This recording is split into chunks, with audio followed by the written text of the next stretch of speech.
Começa agora Quem Somos Nós, o programa para quem tem prazer em conhecer. Uma parceria Eldorado FM e Casa do Saber. Apresentação Celso Loduca. Boa noite, esse é o Quem Somos Nós. Uma conversa autêntica sobre a natureza humana com pessoas importantes de todas as áreas do conhecimento. Você pode ouvir todos os Quem Somos Nós no Território Eldorado, Casa do Saber ou direto no quemsomosnós.com.br.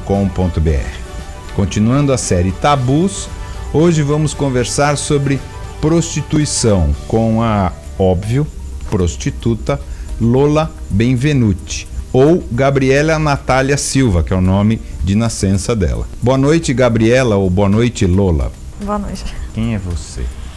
Eu falo que eu tô sempre descobrindo isso, assim, acho que, não sei, acho que eu sou alguém que preza muito a liberdade, honestidade, poder falar o que eu penso, viver o que eu tenho vontade, acho que a Lola é essa pessoa, assim. Como que você começou, vamos dizer assim? Então, eu sempre digo que eu tenho uma visão um pouco romântica da prostituição, eu sempre tive, acho que desde que eu vi Audrey Hepburn, bonequinha de luxo, e a própria questão do sexo mesmo, né? Eu acho que talvez eu sempre tenha tido uma visão um pouco mais romântica e natural, talvez, da coisa. Então, pra mim foi um pouco assim, né? Eu saía com pessoas que eu conhecia na internet, né? Eu conhecia muitas pessoas por esse meio e eu era muito nova. Então, a minha descoberta da sexualidade foi quando eu era muito, muito jovem, né? Eu tinha 13 anos, né? A primeira relação que eu tive. Mas assim, as pessoas me questionam muito sobre isso, né? Eu, Lola, não fui estuprada, não fui violentada, foi ótimo, fui super respeitada, enfim. Mas hoje eu vejo que talvez eu pudesse ter esperado um pouco mais, poderia ter dado alguma coisa errada no meio do caminho. Então, hoje eu tenho essa consciência, mas que bom que... Você fez o que quis, sim, naquele momento eu me sentia pronta pra isso, assim. Hoje você acha que você estava pronta? Eu olhando agora. Tá certo que não faz tanto tempo. Mas assim, eu não vejo como uma violência, sabe? As pessoas eu não tô tentando procurar um trauma pra dizer, então por isso, não é esse o meu assunto, de verdade. Porque aí já tem um pressuposto de que é um problema. Não tô por aí mesmo, eu quero compreender o processo. E ao mesmo tempo, hoje, você tem 22, prestes a fazer 23. 23, por exemplo, 10 anos depois, que é pouquíssimo. Pois é. Passa muito rápido. Né? 23 não é nada também de vida, tá certo? Mas 10 anos depois, olhando para os 13 anos, você acha que você faria igual? Eu acho que sim. Porque eu sempre me senti em descompasso com as pessoas da minha idade. Eu quero conversar com você daqui 10 anos de novo também. Pra olhar com 20 anos depois. Não sei, talvez mude. Que bom que a gente pode mudar, né? Eu penso isso com muita tranquilidade, mas eu acho que... Eu sempre me senti muito precoce, sempre me senti muito em descompasso com as meninas da minha idade, com as pessoas da minha idade, e até hoje é assim. Mas em que sentido? Em todos, eu sempre li muito, então eu escrevia muito bem, eu lia literatura que, sei lá, eu li Grande Sertão Veredas, eu tinha 15 anos, então, né, ninguém... Entendeu? Entendi, assim, tem aquele Mais processo traumático do começo. Mais ou menos. Mas depois tem gente que lê com 30 Pois depois eu fui ler na faculdade, lógico que aí muda, né, a gente vai ler daqui 5 anos, muda de novo, então... mas assim, eu acho que a leitura na minha vida teve uma importância fundamental para eu me descobrir como pessoa mesmo, sexualmente, fora do sexo. Então, eu não me arrependo. Acho que foi no momento, acho que isso... Enfim. Mas eu não consigo entender onde a leitura cruza com tudo isso. Acho que me deu maturidade. Os dramas, né? Que nem... Eu falo muito Grande Sertão Veredas porque é o meu livro de cabeceira, assim. Então... e lá tem o sexo, tem as relações humanas, então...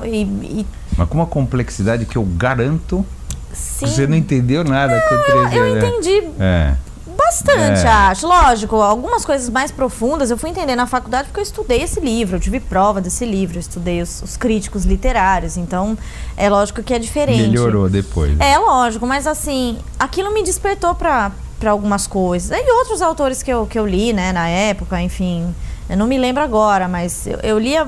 assim, escritores que já eram considerados avançados, assim, né? E eu gostava muito de ler. Então, eu acho que isso talvez tenha me despertado para um outro olhar das coisas que eu não tinha. Isso tem a ver com a tua mãe, teu pai? Minha mãe sempre me incentivou a ler, assim. Ela me dava muitos livros quando era pequena. Eu acho que Se eu disser que a minha mãe tem grande culpa nisso, ela vai me matar. Eu acho que ela Mas ela não sei contribuiu. se você se dá bem com a sua mãe. Super, a gente se dá muito bem. Hoje em dia, sim, né? Tá. Mas já tivemos nossos Claro, problemas. como todos os pais e filhos. Mas eu falo, né, que a minha mãe escolheu o meu nome, né, de verdade, que é o Gabriela, porque ela tava lendo Gabriela Cravo e Canela. Aí eu falo, coitada da minha mãe, se ela soubesse que ela era influência, talvez tivesse mudado. Mas então, né, desde quando eu tava na barriga dela, já é poético até, mas eu acredito um pouco nisso, assim. Você era bonita quando era adolescente? Eu sempre falo que eu era um patinho feio, eu não era bonita. Não. Não era. Não acho que eu chamava atenção, assim, como as outras meninas. Mas ok, sabe, assim, Normal. não foi algo que me traumatizou, assim. E aí, fui conhecendo pessoas da internet, e era muito engraçado, porque eu tinha um certo fetiche em sair com caras de São Paulo. Porque meu sonho era vir pra São Paulo. Você é da onde? Eu nasci em Pirassununga, né? Interior de São Paulo, fica a 200 quilômetros, é uma cidade que tem 70 mil habitantes. Então, pra mim, São Paulo era o sonho, né? Eu queria vir estudar aqui, né? Pra mim, São Paulo era outro mundo. E aí eu vi uma certa graça em fazer os caras saírem daqui e irem lá pra me conhecer, enfim, os caras. E eu, como eu tinha um papo muito bom, muitas vezes eu não contava a minha idade de verdade. E o cara chegava lá, me provavelmente via... todas as vezes. Olha, basicamente. E aí o cara chegava lá e me via com aquela cara de menina e sacava que eu não tinha 18, né? Mas aí já era Aí tarde fugia, demais. Não, aí ninguém já... fugiu? Não. Ninguém fugiu. Mesmo? Ninguém fugiu. É. Eu era muito convincente também. Muito persuasiva. Mas aí eu já tinha, né, mais discernimento também, né? Já era um pouquinho mais velha, pelo menos. E aí quando eu tava com uns 17, eu fiquei pensando, putz, podia cobrar, né?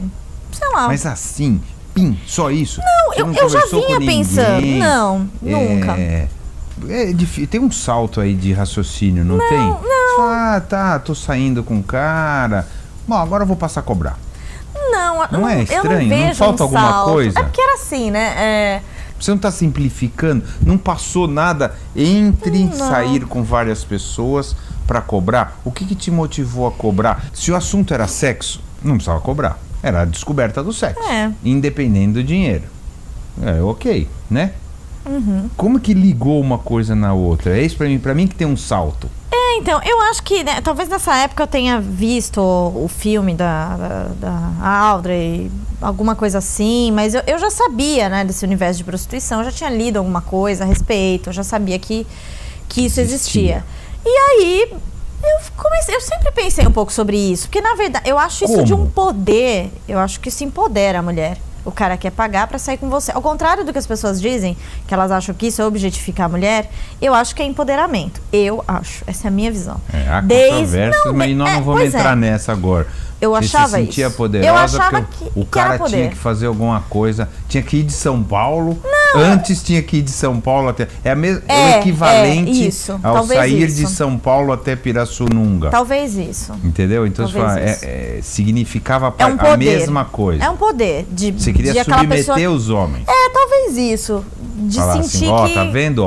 Você faz o que eu peço. Não acho que é tão assim, tão tirana, mas acho assim que é talvez ser tão autoconfiante que os homens se moveriam pra estar comigo. Talvez algo assim, eu não sei. Mas isso era porque você tinha uma autoestima baixa? Não, eu achava, não sei, acho que filme, a gente cria um pouco essa ideia da mulher que sai do comum, os homens, que domina. E que os homens ficam todos atrás dela. Talvez um pouco um fetiche disso, acho que um fetiche mesmo seria a palavra, não sei. Pensando agora, assim, conversando com você, eu acho é a ideia, que pode ser isso, um fetiche. E aí, um dia eu falei, quer saber, eu vou ver como eu me sinto, cobrando. E entrei numa sala de bate-papo, conversei com um cara que era de outra cidade, porque também não podia ser da minha, que eu tinha um pouco de medo, nananã. E aí falei pro meu pai que eu ia estudar na casa de uma amiga, ia passar a tarde lá, e saí com esse cara. E foi ótimo. Eu não lembro quanto eu ganhava de mesada na época, mas eu ganhei muito mais nessa ida com esse cara. E eu falei, Não, calma, você pulou muito rápido, foi muito rápido. Calma, vamos mais devagar. Porque, aí falou, oi, tudo bem? Lola, é isso? Você já era Lola? Não era Lola. Não, a Lola não tava aí ainda. Então, oi, Gabriela. Tinha um outro nome, não lembro mais. Marina, sei lá, qualquer um. Olá, tudo bom? Bababá, faço dinheiro. Como que foi a tua primeira vez? Não, então, a tua primeiro momento, porque até aquele momento era sexo. Certo? Aquele momento passou a ser outra coisa. Como foi isso? Foi ou também não foi assim, nada? Olha, eu não lembro muito bem, mas eu acho que eu mandei, olha...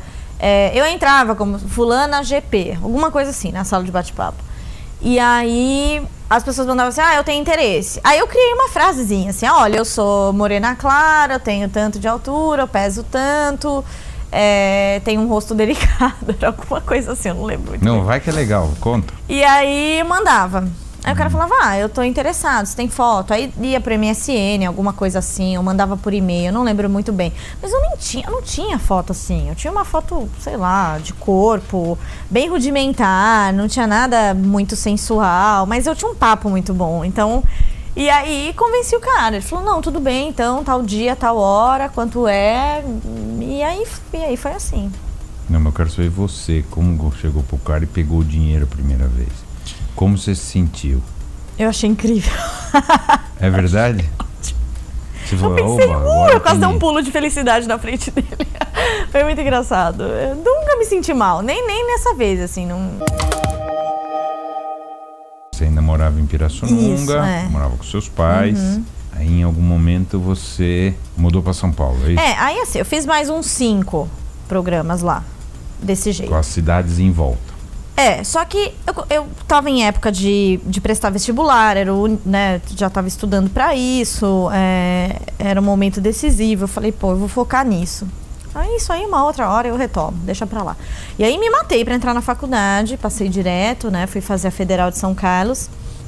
Letras. E aí eu me dediquei muito à faculdade. Então durante a faculdade toda, eu não fiz nada. Eu saía, com os mocinhos que eu conhecia, normal, tá? Mas não cobrava. Não cobrava, mas assim, eu me dediquei muito à faculdade. Então eu participava de muitos projetos, eu tinha bolsa de pesquisa, eu fazia disciplina a mais. Então eu suguei tudo que a faculdade me ofereceu. E você achou o quê? Que aquilo tinha sido uma pequena experiência? Não, eu sabia que eu ia retomar em algum momento. Ah, é? Eu sabia. Era um plano? Era um plano vontade. Que eu digo assim, vou parar, vou fazer a faculdade e depois eu volto. Eu pensei assim, agora o que é principal? Eu preciso me dedicar a isso. E aí fui dar aula, fui fazer várias outras coisas que naquele momento eram mais importantes pra mim. Então aí deixei isso de lado. Falei, um outro dia eu faço, eu retomo. Eu tinha vontade de escrever sobre isso, não sei se essa ideia do blog já estava formada na minha cabeça, eu acho que não. Mas eu queria escrever sobre isso. Eu achava divertido, que era muito divertida a situação pra mim, né? Mas por enquanto parecia uma brincadeira. E isso? assim, uma brincadeira meio arriscada, mas uma brincadeira. Era uma brincadeira. Pra mim era uma brincadeira. Naquele e aí, momento. Mesmo na minha vida, enfim, na minha vida com as pessoas que eu saía, eu sempre tinha histórias muito engraçadas, porque eu continuei saindo com pessoas da internet. Então, as minhas amigas, eu chegava em casa, minhas amigas faziam uma roda pra eu contar. E era como muito tinha engraçado. sido Mas o assim, encontro. isso, mas nem cobrava nada, era só porque era engraçado. Com pessoas. Encontro às cegas, né? Tipo, você conhece na internet, você não sabe nada sobre a pessoa e tudo mais. E aí sempre era muito divertido. Então, ela sempre me chamava. Por que você gostava dessa história de encontro às cegas? Por que era legal? Mais legal do que o encontro com alguém que você conhecia? O que tem a ver isso? Eu acho que é o desafio de conquistar a pessoa. Isso me move muito nas minhas relações. O desafio de conquistar alguém novo. Que você não conhecia. De encantar a pessoa, assim. E de ser encantada também, né? Empoderamento, de novo. Sim, e de ser sempre encantada. Essa relação de alguma que maneira. É lógico que também eu escolhia homens que, não sei, pudessem me levar pra jantar num lugar legal, que me proporcionassem uma experiência diferente do que eu vinha vivendo até então. Mas tinha problema de grana sua? Não, nunca né? teve. Família, Nunca teve. Mas nada, assim, né? geralmente, essas pessoas participavam um pouco mais do meu universo literário, né, de filmes, músicas. Então eu conseguia conversar melhor com essas pessoas também. Tem todo esse combo, assim. E aí? Então, e aí no último ano da faculdade, eu já estava encaminhado meu TCC, já tinha cumprido quase tudo, já tinha entregado relatório de pesquisa, que eram as coisas mais pesadas, e eu falei, bom, eu vou criar o blog, vou criar um blog e vou voltar a cobrar. E aí eu contei para as minhas amigas. Novo? Não, assim, tava ali. É muito louco, o jeito que você conta as coisas. Não, mas tava ali já. Fica muito fácil. Tava ali, mas eu tinha outro plano. Primeiro eu precisava cumprir a faculdade, dar aula, terminar os projetos que eu tinha começado, esse era o meu foco. Então eu sabia que quando isso melhorasse um pouco eu ia retomar meu projeto, mas não era nada muito assim. Minha vida nunca foi muito aqui eu vou fazer isso, depois isso. Mas quando você fez a faculdade, você pensou, você falou assim, eu vou trabalhar com literatura? Não, eu tinha certeza que eu ia fazer mestrado, doutorado. Eu tinha essa certeza na minha vida, que eu ia dar aula, Nunca achei que ia acontecer tudo isso, que isso ia ser meu trabalho. Pra mim era um hobby, era divertido. Era uma brincadeira. Era uma brincadeira, sempre foi. E quando eu criei o blog, continuou sendo. Você tinha alguma noção do quão perigosa era essa brincadeira? Assim, todo mundo me pergunta isso. Eu sempre tomei alguns cuidados. Por exemplo, sempre atendi em motel e hotel, nunca fui na casa da pessoa, nunca levei ninguém na minha casa, tinha um taxista de confiança que me levava. Então, assim, o risco existe? Existe, sempre. Mas eu fazia o que eu podia pra... catar um maluco que... Mas nunca aconteceu, nunca. E isso mas a gente pode acontecer com outras meninas, pessoas, lógico, né? mas assim... A gente tá sujeito a isso, você sai com um cara de uma balada, você não sabe quem é essa pessoa, então... Não, eu concordo com você. É um risco relativo. Lógico que eu tô mais exposta, eu sei disso. Mas assim, mais, né? Eu tento me precaver até onde eu posso. Então, não sei. E também assim, à noite eu não ia muito. Por exemplo, tarde da noite, eu nem atendi o telefone, nem saía. Nada. Não. A gente colocava umas plaquinhas na faculdade... tipo daquelas de moradia, de imóveis e tal, que a pessoa coloca assim, tem vaga, isso. E aí você destaca um papelzinho com um número. E aí eu e uma amiga fizemos uma coisa assim, ela me ajudou, tá se sentindo sozinha? Então liga pra mim, sou assim, nananã, você vai adorar. Como era? Não, conta tudo. Era uma coisa assim, eu lembro que tinha isso bem grande, assim, tá se sentindo sozinho? Então liga pra mim, eu sou... Aí falava um pouco das minhas características físicas e que eu era carinhosa, que eu era universitária. O primeiro grande público foi na própria faculdade. Foi. Não tinha foto, nada nesse papel, mas tinha o blog, tinha o endereço do blog e o telefone. E aí eu atendi alguns universitários, porque também não era todo mundo que tinha grana, Colegas né? de classe? Não, nunca, de classe não. Geralmente, assim, alguns meninos da engenharia...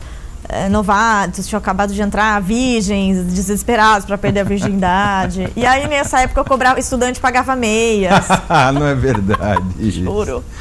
Não é verdade. Juro. Foi muito engraçado. E aí, acho que essas coisas, todo mundo começou a falar, né? A menina que faz faculdade federal e que é puta, né? Então começou... Mas em algum momento a faculdade não te pressionou? Falou, não pode? Não, assim... Não teve nada disso, assim? Teve uma coisa muito chata que aconteceu.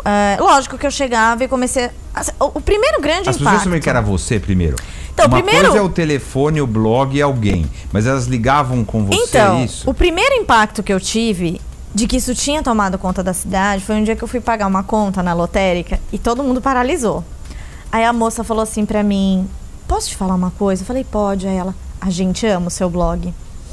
Aí eu falei, tipo, como assim? Você achou que ninguém sabia não, achei que assim, era que quem você. sabia era quem procurava o serviço, né? Os caras, não que todo mundo ia começar a ler e querer saber o que eu fazia. Aí eu falei, putz, e aí eu comecei a reparar que eu ia pra faculdade, as pessoas paravam quando eu chegava, tava todo mundo comentando. As meninas, como elas se tratavam?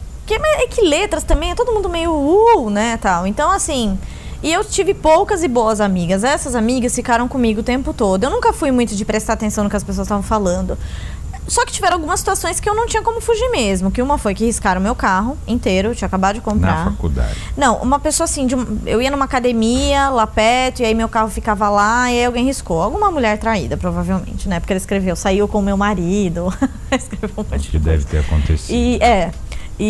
Mas assim, o pior pra mim foi que postaram, quando saiu a primeira matéria, foi num jornal local lá de São Carlos, um amigo meu que escrevia, ele falou, pô, você não quer dar uma entrevista pra gente e tal?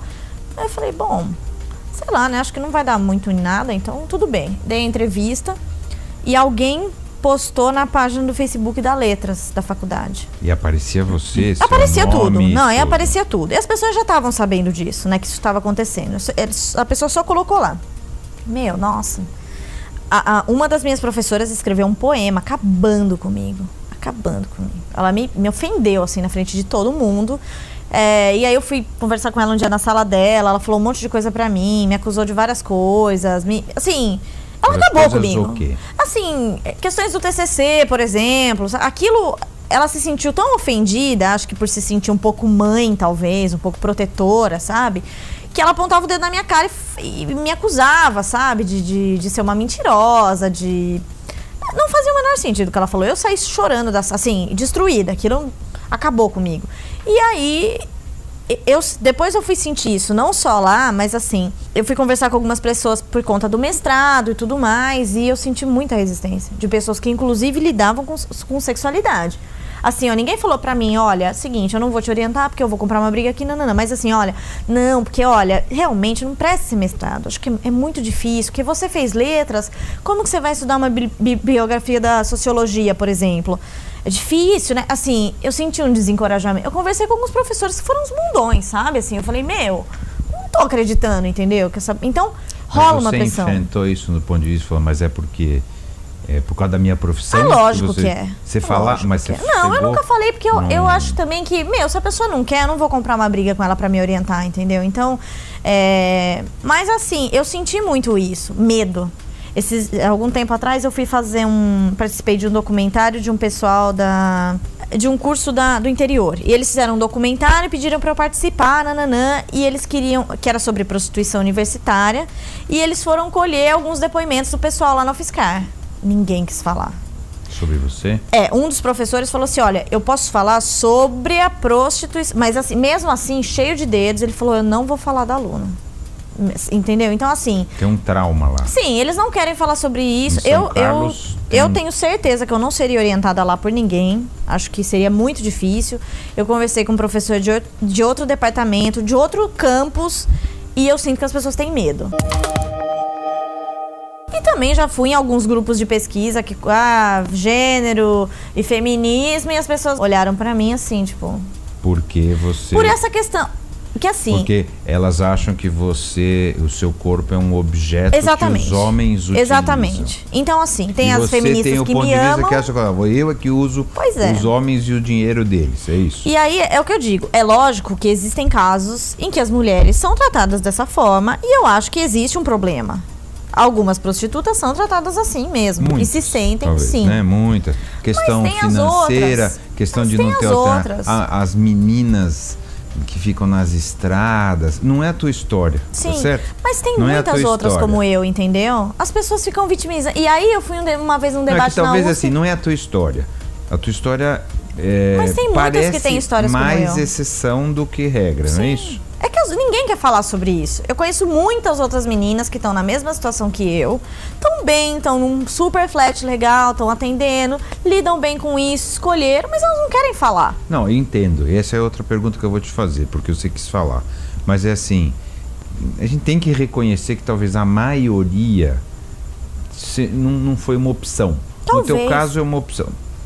Talvez, eu sei. Não, talvez. Mas muita gente estuda isso há muito tempo, né? E a pobreza, a não alternativa, etc. Parece que acaba induzindo como única saída e tal. Às vezes até quando é bem criancinha já é utilizar. Existe um monte de coisa assim. Não é o teu caso, não é o caso de um monte de gente, é verdade. Mas talvez você fale por parte.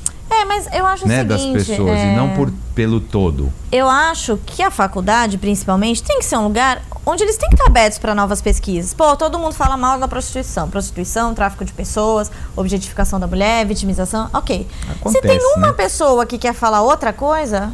Não, deveria estar aberto. Não, isso eu concordo. Deveria estar aberto para um outro olhar. Então, é isso que eu estou dizendo.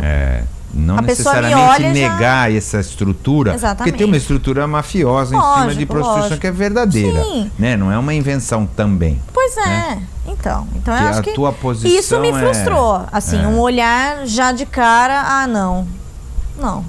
Eu senti isso. Ninguém falou pra mim. Mas eu entendi. Tá nas Daí você não pôde fazer o teu mestrado. Agora eu achei um professor da Unesp, da área de educação sexual, que comprou a briga. Bancou. Vamos fazer o mestrado. E ele me ouviu, ele falou, realmente, a maioria dos estudos fala isso da prostituição, mas, então a gente vai ter que trabalhar essa questão das referências, fazer entrevistas, né, toda uma metodologia para mostrar esse outro lado que você está querendo. E discutir o assunto. Mas ele achou totalmente, ele falou, pô, que bom. É um ponto de vista a ser levantado. Sim, exatamente. Correto. Então, assim, que bom, correto. Sabe? Mas eu tive que ralar muito para achar uma pessoa que topasse. E por que é importante ser um mestrado a esse assunto? Porque tem também uma outra coisa, porque você está tentando ligar duas coisas, tá certo? Primeiro, era uma brincadeira, né? Uma experiência, vamos chamar assim. Vamos ver como é que funciona. Aí depois falou, não, eu quero fazer um mestrado sobre isso. Como você se transformou no seu objeto de estudo. Certo? É isso? Mais ou menos isso. Um pouco isso, não Acho que é a minha realidade, não eu, assim. Acho que o que eu vivi. Na verdade, tudo que eu passei me despertou pra coisas que eu nunca tinha pensado. Ficou muito sério tudo. Tipo, vai me falando. A criação da persona, por exemplo. Isso é uma coisa que me intriga muito nesse universo da prostituição. Enfim, várias coisas. Isso me intriga, né? Você cria uma persona, você cria um marketing, é um mercado, então você lida com concorrência e tem que administrar a família e é um jogo de relações e aí todo mundo vê você como uma coitada, como uma vagabunda que vai morrer num buraco com câncer, porque as pessoas falam isso pra mim. Então, eu falei, gente, as pessoas me odeiam só porque eu falei que eu cobro. Sabe? Então, e aí, de repente, pum, comecei a ler sobre o assunto. E aí recebi o convite para escrever o livro. E de repente, o sexo virou tudo na minha vida. E a questão da prostituição me chamou a atenção para essa exclusão, né? Eu conheci muitas meninas, enfim, mais ou menos do mesmo estilo que eu, relativamente bem-vinda, que estudaram, não passaram por necessidades, que escolheram e que tal. dizem, cara, a única coisa que eu me sinto ruim é porque a sociedade não me aceita. Um cara nunca vai me aceitar por causa disso, porque a prostituta, ela tá sempre à mercê, ela é sempre varrida para baixo do tapete, ela tá sempre marginalizada. Tem uma ligação de achar assim, não, ela faz pela grana, troca amor por grana. E aí, né, essa é a... Não sei. De novo, eu não tô justificando, eu tô tentando contextualizar, falar assim, pessoas... mas ela cobra, ela tá fazendo só pelo dinheiro, só para comprar uma bolsa, ela não é por... Né? Não é por nem sobrevivência e nem por amor. Eu não acho nem que é isso. E você diz que é por sexo. É lógico que o dinheiro é ótimo. Se eu dissesse que não, é mentira. É ótimo porque mesmo. Senão não precisava cobrar. Lógico, tá, entendeu? Eu acho que são outras coisas. Acho que não é só, não precisa de dinheiro. Eu acho que tem o glamour, é o fetiche, é o que eu falei um pouco no começo. Mas depois não passa? Não. Por que você optou por se expor? Eu não optei. Fugiu do meu controle. Fugiu, assim. Você podia ter negado dali pra frente. Podia, mas... Ia ficar só lá em São Carlos. Não, porque, na verdade, assim, eu dei uma segunda entrevista, logo depois dessa que eu dei pra um jornal local, pra um cara do G1 de São Carlos. E eu falei, bom, não tem nada de muito novo na minha história. G1 é internet. Sim, né? mas assim, eu pensei, esse jornal de São Carlos também era internet, já. Era um jornal online. E aí eu falei, bom, não tem nada demais na minha história. Eu falei, vai sair na rodapé de São Carlos. Falei, fui lá e dei entrevista pro cara. 2 dias depois, tava na home do G1. Eu quase morri. Tipo, o Brasil inteiro me ligando, todo mundo, meu, você tá louca, o que você tá fazendo? Sua cara tá no G1 e tal. E aí foi reação em cadeia. E aí eu falei, bom, agora não adianta mais voltar atrás. Agora tá feito. Não adianta eu ir chorando pra casa da minha mãe e falar que foi um erro, e aí já era tarde. Nessa época, os meus pais já sabiam disso, eu já tinha contado. E foi péssimo, né? Como você contou? Eu contei pra minha mãe primeiro. Oi, mãe. Primeiro eu contei pro meu irmão. Meu irmão tava no carro comigo. Como você conta? Como que começa? Eu contei pro meu irmão. Um dia meu irmão tava no carro comigo e aquilo já tava me sufocando. Porque toda vez que eles me ligavam, eu achava que alguém tinha contado. E aí eu falei pro meu irmão, olha, eu preciso te falar uma coisa que eu vou contar hoje pra mãe. E ele falou, o que que é? Eu falei, eu saio com as pessoas e elas me dão algo em troca. Aí ele, puta, não acredito, assim, eu lembro tanto da cara dele, coitadinho, ficou super triste. Aí ele falou, não conta pra mãe, não conta. Eu falei, não, eu vou contar desse dia. Aí eu cheguei e falei pra minha mãe, mãe, preciso te contar uma coisa. Aí minha mãe começou a chorar. Não, me conta como você contou. Não, então, cheguei e falei, mãe, eu preciso te falar uma coisa. Falei mais ou menos do mesmo jeito, eu acho. Falei que eu saía com as pessoas e que essas pessoas me davam alguma coisa em troca. Aí minha mãe começou a chorar. Antes disso, ela já tava chorando, porque ela achou que era uma coisa grave, que eu tava doente, alguma coisa assim. Ela não ficou surpresa, dilacerada. Eu acho que ela imaginava que eu tinha algum namorado que, não sei, me dava algumas coisas, eu acho, alguma coisa assim. Eu não sei, mãe é mãe, né? Mãe é mãe. Talvez ela não tenha perguntado antes pra não sofrer, com a certeza. Não sei, eu sabe, assim, eu não discuto nada do que minha mãe fez até hoje. Acho que minha mãe é uma pessoa fantástica e eu acho que tudo que ela passou, que a gente passou junto, me fez entender muito, muito as atitudes dela comigo. E aí, pô, ela ficou dilacerada, ficou mal, chorou e eu falei pra ela que eu ia contar pro meu pai. E ela foi lá e contou antes. E ela contou do pior jeito. E meu pai ficou sem falar comigo meses. E eu achei melhor também não ligar pra ele naquele momento. Achei que ele tava bravo, até que um dia esse silêncio me cansou e eu escrevi uma carta. Porque quando eu era adolescente, toda vez que a gente brigava e ficava uns dias sem se falar, eu escrevi uma carta pra ele. E aí eu nunca esqueço. Que ele grifava com uma caneta E ele ia me falando, me explica essa parte aqui, o que você quis dizer. Ele fez a mesma coisa com essa carta, assim. Então, é só de falar, eu fico emocionada. O que você escreveu? Eu não lembro. Eu lembro mais ou menos, ele deve ter essa carta, aliás, preciso pedir essa carta. Não é óbvio que ele tem. Eu lembro, assim, que eu escrevi que eu não queria ofender meus pais, que eu nunca quis isso. Não era com ele? Não era, assim, que eu me sentia bem, eu gostava de sair com pessoas, assim, lógico, eu coloquei isso de uma maneira um pouco mais delicada. Mas, em linhas gerais, que eu não me sentia mal fazendo aquilo, as pessoas me tratavam bem. E aí a gente teve essa conversa, cara a cara. Ele me falou, vem aqui, vamos conversar. E aí, nossa, assim, foi um dos únicos dias que eu vi meu pai chorar, assim. E a gente chorando muito, né? Eu falando, pai, eu me sinto bem com isso, assim. E aí ele chorava, assim, mas quando você tiver, talvez, uma filha... eu acho que eu vou entender quando eu tiver. Independente disso, não é nenhum falar, você errou, não é isso. Mas não foi o que ele sonhou. Não, é só isso. Eu Independente disso, ele fala, mas a minha menininha, ele deve ter pensado assim. Lógico, meu pai me levava na cama, no colo, assim, pra dormir, me dava beijo de boa noite, me cobria. Eu tenho 3 filhos. E um menino. Dilacerou. Meu pai, assim, militar, né, sonhou com outras coisas, meus pais, né, então... É lógico que eu entendo o sofrimento, mas eu sofri muito também. Eu lembro que eu ia pra lá e depois que foi pra mídia, a minha mãe ficou 1 ano sem falar comigo. Só que... Porque ela se sentiu a minha mãe, assim, exposta também. Muito, e todo mundo falando disso na cidade, que eles foram pais ruins. O seu pai, e que você provavelmente seguiu esse caminho porque eles erraram. Mas assim, eu sofri provavelmente muito. Devem ter sido lógico. Muito condenados. Eles sentiram muito isso. Onde eu errei que a minha filha... Mas assim, eu preferi ser honesta. Eu podia ter escondido isso, sabe? Eu podia ter ficado quieta. Mas eu contei, antes de toda essa coisa da mídia, eu contei, porque eu não aguentava isso, esse sofrimento. De ficar entre o que eu queria ser e entre o que eles queriam que eu fosse e mentir. E meu pai sempre odiou essa coisa da mentira. Então eu falei, cara, eu vou contar. Então eles vão me odiar, eles vão ficar sem falar comigo, mas eu vou ser honesta. E assim, eu passei... Bom. Cara, eu passei muito maus bocados. Algumas vezes você não olha e fala assim, eu devia ter escondido. Não, hoje eu acho que foi a melhor coisa. Nunca ter aparecido. Não, hoje eu acho que foi a melhor coisa. Que bom que eu fiz tudo isso, sabe? Eu acho que eu tô fazendo tanta coisa que eu gostaria de estar fazendo, que é o livro, o curso, o mestrado e coisas que me dão muito orgulho e que tá dando orgulho pra eles também. Devagar eles estão entendendo um pouco melhor a proporção que isso tomou. Mas assim, até chegar aqui foi muito difícil.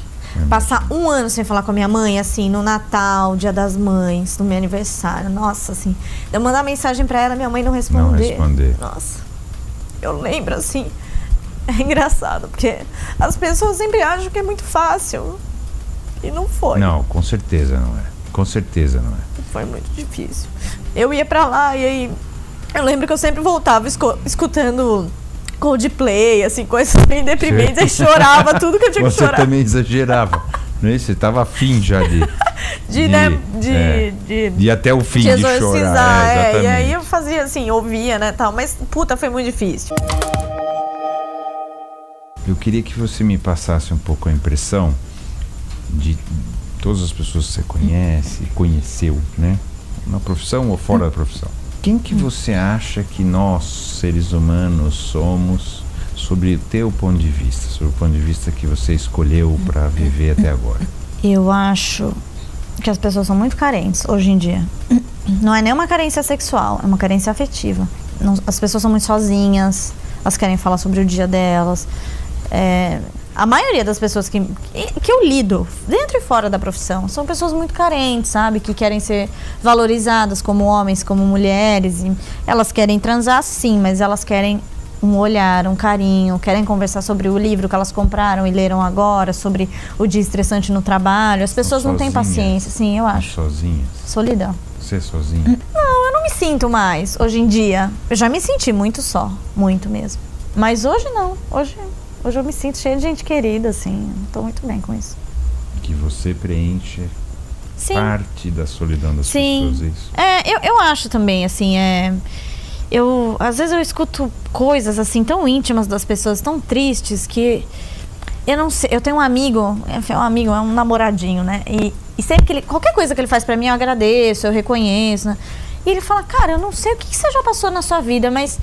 O que eu faço é tão pequeno, eu falo, cara, eu acho que eu ouvi tanta coisa que eu aprendi a ser muito grata, sabe? Eu sou muito grata com as coisas na minha vida, coisas pequenas, coisas, sabe, simples, assim. Eu vejo a delicadeza das coisas. Eu me tornei muito paciente, muito compreensiva. Acho que essas foram habilidades que de tanto ouvir as pessoas e